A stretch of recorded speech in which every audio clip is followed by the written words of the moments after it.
On our anniversary, my wife confessed to cheating over my low income. Now I must decide. I always knew money was tight, but I never thought it would be the thing that broke us.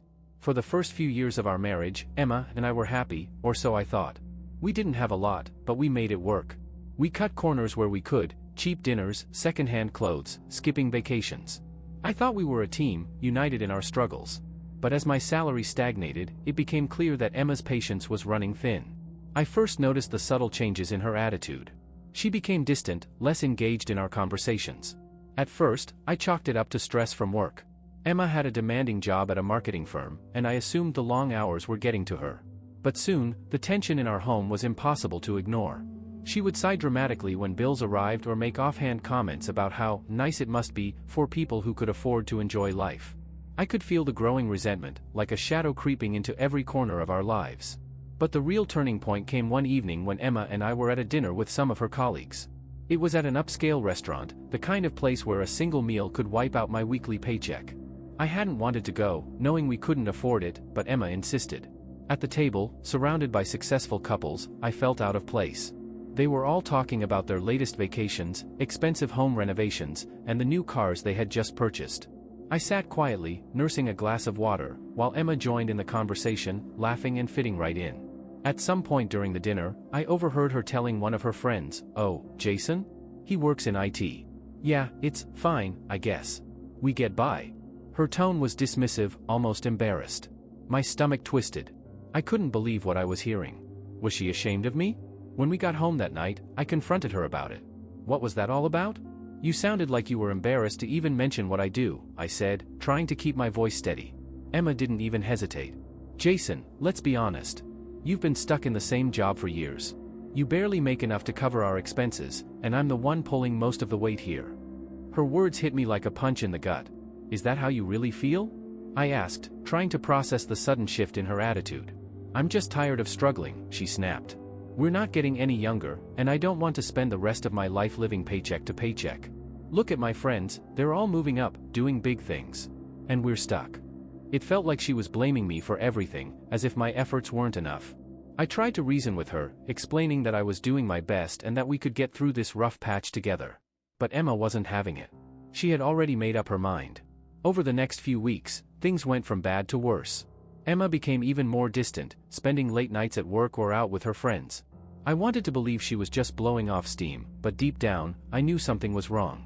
She stopped sharing her day with me, and our once intimate conversations were replaced with cold, one-word answers. One night, I came home from work, exhausted after a long day, and found Emma sitting at the kitchen table. She was scrolling through her phone, completely ignoring me. I tried to talk to her about our finances again, about finding ways to make things easier for both of us. But she didn't even look up from her screen. "I don't know how much longer I can do this, Jason," she said, her voice emotionless. "I can't keep pretending like everything's fine when it's not." "What are you talking about?" I asked, my heart sinking. Us. It's not working. I need more than what you can give me." Her words hung in the air, and for a moment, I thought she was going to say she wanted a divorce. But instead, she stood up, grabbed her purse, and left without another word. That night, I barely slept. My mind raced with questions, doubts, and fears. Was this really all because of money? Was our marriage falling apart just because I couldn't provide the life she wanted? I wanted to believe it wasn't too late, that I could still fix things. But as the days passed, it became harder to hold on to that hope. And then, one evening, everything changed. I got home from work earlier than usual, hoping to surprise Emma with a nice dinner, maybe try to reconnect. But as I walked through the front door, I heard voices coming from upstairs. My heart pounded in my chest as I slowly made my way up the stairs, the sound of laughter growing louder with each step. When I reached our bedroom, the door was slightly ajar. I pushed it open, and there she was, Emma, in bed with another man. My world shattered in an instant. I stood frozen in the doorway, my mind struggling to comprehend the scene unfolding before me. Emma, the woman I had shared my life with for years, was tangled in sheets with another man. My heart pounded in my ears, drowning out the sound of their laughter as I tried to process the betrayal. Emma didn't notice me at first. Her back was to the door, her attention fully on him. He was a stranger to me, someone I'd never seen before, and yet he was in my bed, our bed, like he belonged there. Rage and disbelief warred inside me, and for a moment, I didn't know what to do. Should I scream? Walk away? I could feel the anger boiling under my skin, but the shock kept me rooted in place. Finally, Emma turned and saw me standing there.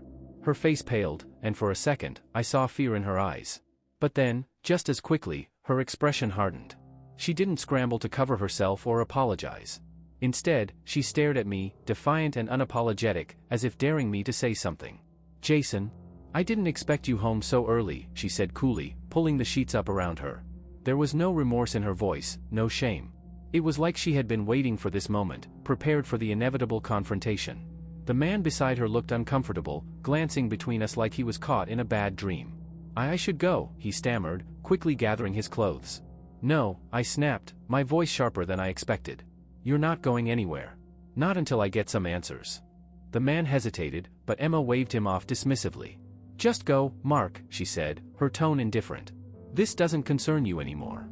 Mark, now I had a name for him, looked relieved as he quickly slipped past me and out of the room.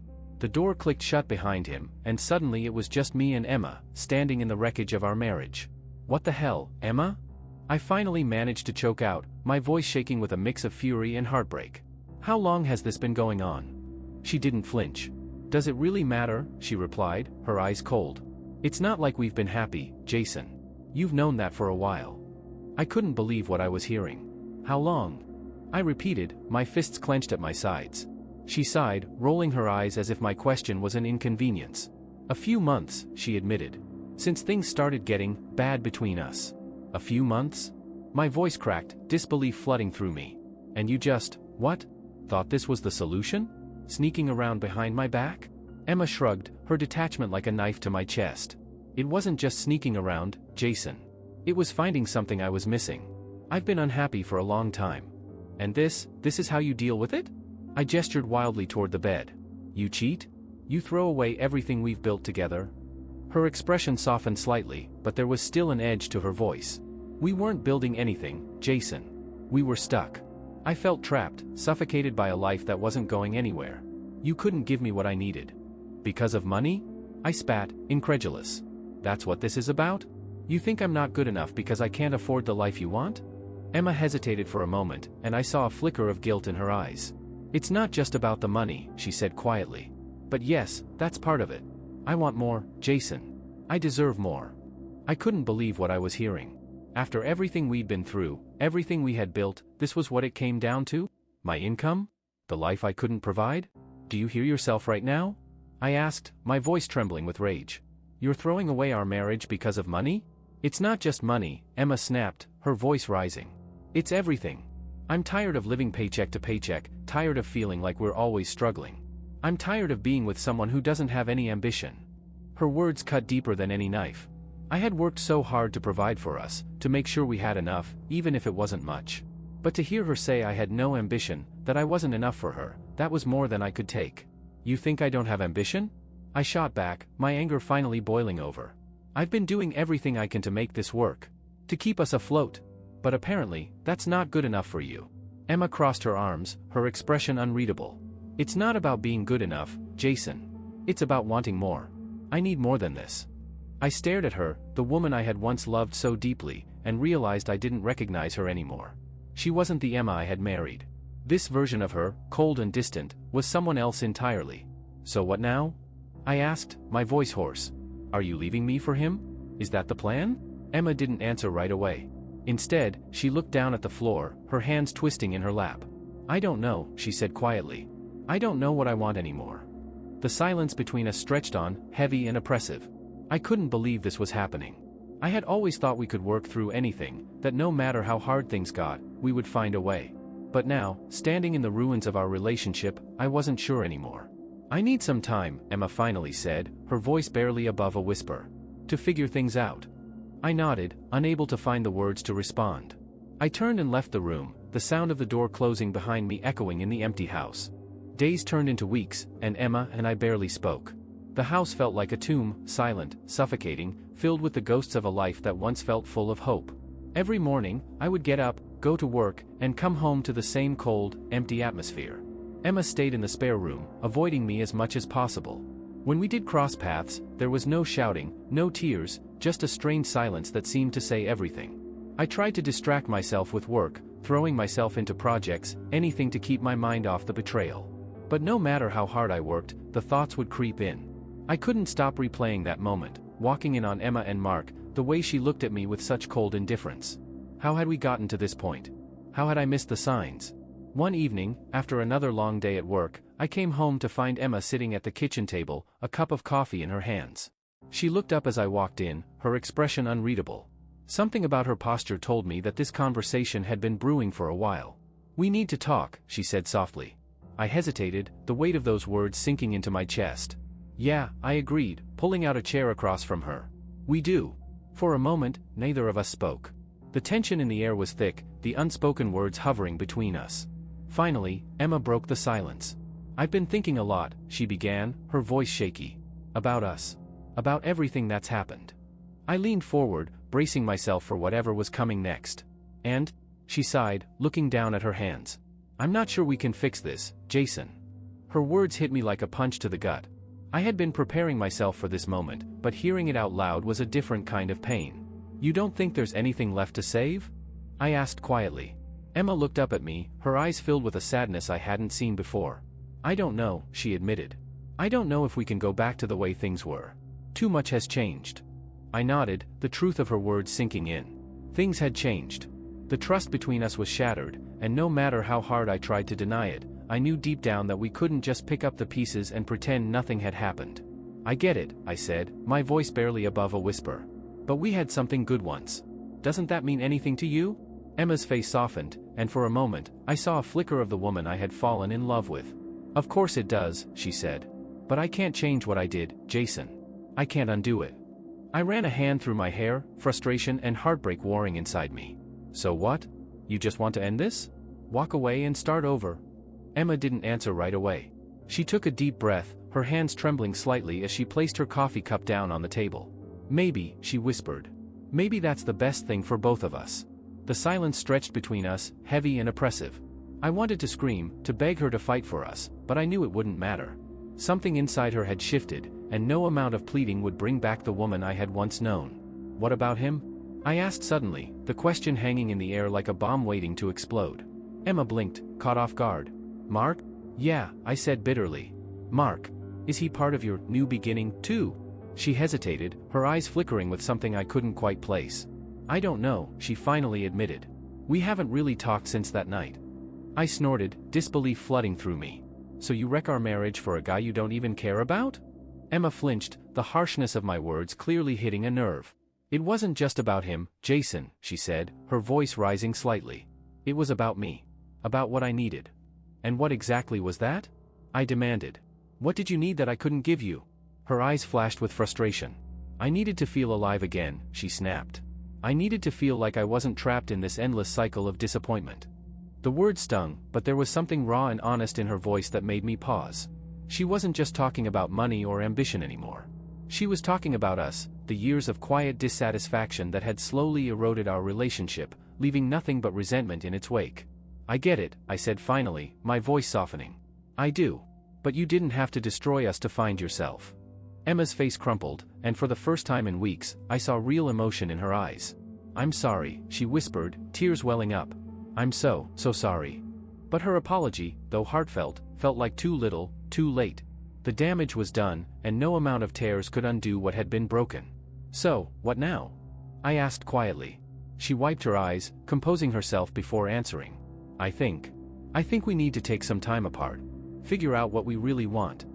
I nodded slowly, the finality of her words sinking in. Time apart. Maybe it was the only way. Maybe we both needed space to heal, to see if there was anything left worth saving. "Okay," I said, my voice hollow. "If that's what you want." Emma looked at me, her eyes filled with regret. "I don't know what I want, Jason. But I know I can't keep living like this." Neither could I. After our conversation in the kitchen, things changed quickly. Emma and I continued living in the same house, but we were no longer husband and wife in any real sense. We were just two people sharing a space, avoiding each other and pretending that the inevitable wasn't looming over us. Every passing day made the distance between us grow larger, even though we were only a few rooms apart. I knew it was time to tell my family. They had no idea what was going on. To them, Emma and I were still the perfect couple, the pair that everyone admired for making it work.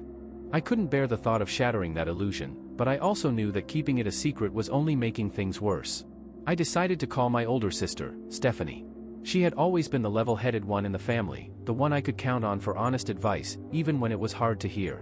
We arranged to meet at a small coffee shop downtown, a neutral place where I wouldn't have to face the suffocating walls of my own home. As soon as I saw her, I knew she sensed something was wrong. Steph wasn't the type to beat around the bush. "You look terrible," she said bluntly, not even bothering with a greeting. "Nice to see you too," I muttered, trying to force a smile. She raised an eyebrow, clearly unimpressed with my attempt at humor. "Jason, what's going on? You sound weird on the phone, and you look like you haven't slept in days." I took a deep breath, my stomach twisting in knots. How was I supposed to say this? How was I supposed to explain that the life I had built, the marriage I had fought for, was crumbling because of Emma's betrayal? "It's Emma," I finally said, my voice cracking. She cheated on me." Stephanie's eyes widened in shock. For a moment, she didn't say anything, just stared at me like she couldn't believe the words that had just come out of my mouth. "What?" she asked quietly, her voice filled with disbelief. "She cheated on me," I repeated, the words tasting just as bitter the second time. "With Mark. My best friend." I could see the wave of anger wash over her face. Stephanie was fiercely protective of me, always had been. The thought of anyone hurting me, especially Emma and Mark, was enough to send her into a fury. She stopped herself, clearly holding back the string of insults she wanted to throw at them. "How long has this been going on?" "I don't know," I admitted, rubbing my temples. "She says it only happened once, but honestly, I'm not sure I even care about the details anymore. It doesn't change the fact that she did it." Stephanie leaned back in her chair, her expression hardening. "What are you going to do?" I shrugged, feeling completely lost. "We're talking about taking some time apart, maybe a separation. But I don't know what comes after that. It's like, everything's just falling apart." She sighed, reaching across the table to grab my hand. "Jason, I know this sucks, but you don't have to go through it alone. We're family. We'll help you get through this." I appreciated her words, but they didn't really ease the weight pressing down on my chest. How could they? This was my marriage, my life. It was more than just a relationship ending, it was the end of the future I had imagined for myself. "I haven't told Mom and Dad yet," I said, shifting uncomfortably in my seat. "I don't know how to even begin that conversation." Stephanie nodded, her expression softening. "I can be there when you do, if you want. I know how they can be." I smiled weakly. "Thanks. I might take you up on that." We sat in silence for a while after that, the noise of the coffee shop buzzing around us. I could feel the weight of what I had to do settling on my shoulders, heavier than ever. "Do you still love her?" Stephanie asked suddenly, breaking the silence. The question caught me off guard. I hadn't really let myself think about it. I had been so focused on the anger, the betrayal, that I hadn't stopped to really examine how I felt about Emma underneath it all. "I don't know," I admitted. "I think part of me does. But another part, I don't know if I can forgive her for this." Steph nodded, her eyes filled with sympathy. "That's understandable. But you don't have to decide everything right now, you know? Take the time you need. And if it's really over, well, you deserve to be with someone who respects you." Her words echoed in my mind long after we left the coffee shop. I knew she was right. But knowing something and feeling it were two very different things. And right now, I wasn't sure how to feel about anything. After meeting with Stephanie, I knew it was time. Time to face the reality of my situation and stop hiding from the truth that had been tearing me apart. I had been living in denial, clinging to a past that no longer existed. The marriage I had believed in was gone, shattered the moment Emma decided to betray me. It was time to let go, no matter how painful that would be. When I got home, Emma was sitting on the couch, her face pale and drawn. I could tell she knew what was coming. We hadn't spoken much since our argument in the kitchen, but the tension between us had been suffocating. She looked up at me with those same pleading eyes, as if hoping there was still a way to fix things. "We need to talk," I said, my voice steady, though my insides were a storm of emotions. Emma nodded, her hands trembling in her lap. "I know." I sat down across from her, forcing myself to meet her gaze. I had rehearsed this conversation in my head 1,000 times, but now that it was happening, the words felt stuck in my throat. But I couldn't let that stop me. I had to say what needed to be said, for both our sakes. "I can't do this anymore," I began, my voice thick with emotion. "I've tried to understand, to find a way to move past this, but the truth is, I can't. I can't be with someone who doesn't respect me, someone who could betray me like you did." Tears welled up in Emma's eyes, and she covered her face with her hands, sobbing quietly. "Jason, I'm so sorry. I never wanted to hurt you. I love you, I really do, but I made a terrible mistake. I don't know why I did it. Please, just give me another chance." Her words felt hollow, like echoes of a life that no longer existed. I had loved her, truly and deeply, but love alone wasn't enough to erase the damage that had been done. I had learned that the hard way. "I know you're sorry," I said, my voice soft but firm. "But sorry doesn't change what happened. It doesn't change how I feel now." Emma wiped her tears away, her expression desperate. "We can fix this, Jason. We can go to therapy, we can work on us. Please don't throw everything away." I shook my head, feeling the finality of my decision settle in. "I'm not the one who threw it away, Emma. You did that when you betrayed me. And as much as I wish things were different, they're not. I think the best thing for both of us is to end this now, before we hurt each other even more." For a moment, she just stared at me, as if she couldn't believe the words that had come out of my mouth. Then, slowly, she nodded, her shoulders slumping in defeat. "I understand," she whispered, her voice barely audible. The room felt heavy, filled with the weight of all the unspoken things between us. I had imagined this moment would feel like closure, like some kind of relief, but instead, it just felt empty. Like I was walking away from a life that had once meant everything to me, only to be left with nothing. "We'll need to talk about how to split things," I said after a long silence. "But for now, I think we both need some space." Emma nodded again, her eyes red and puffy. "Yeah. I'll stay with a friend for a while." I stood up, feeling a strange sense of detachment wash over me. This was it. The end of the life I had known, the life I had fought so hard to build. And yet, deep down, I knew it was the only way forward. "I'm sorry, Jason," Emma said one last time, her voice barely a whisper as she gathered her things. I didn't respond. There was nothing left to say. I watched her walk out the door, and as it closed behind her, I felt a strange mixture of sadness and relief. Sadness for what was lost, but relief for what was yet to come. The house was quiet now, almost too quiet. I sat down on the couch, staring at the empty space where Emma had been just moments before. My mind raced with thoughts of what my life would look like now, without her, without the marriage, without the future we had planned. But despite the pain, I knew that I had made the right choice. Holding on to something broken would have only hurt me more in the long run. I had to let go in order to find myself again, to rebuild the pieces of my life that were still intact. In the weeks that followed, I focused on picking up the pieces. I surrounded myself with family, with friends, with people who reminded me that I was still worthy of love and respect, despite everything that had happened. And slowly, day by day, the pain began to fade. It wasn't easy, and there were days when I still felt the weight of the betrayal pressing down on me. But I was moving forward. I was healing. And in time, I knew that I would be okay.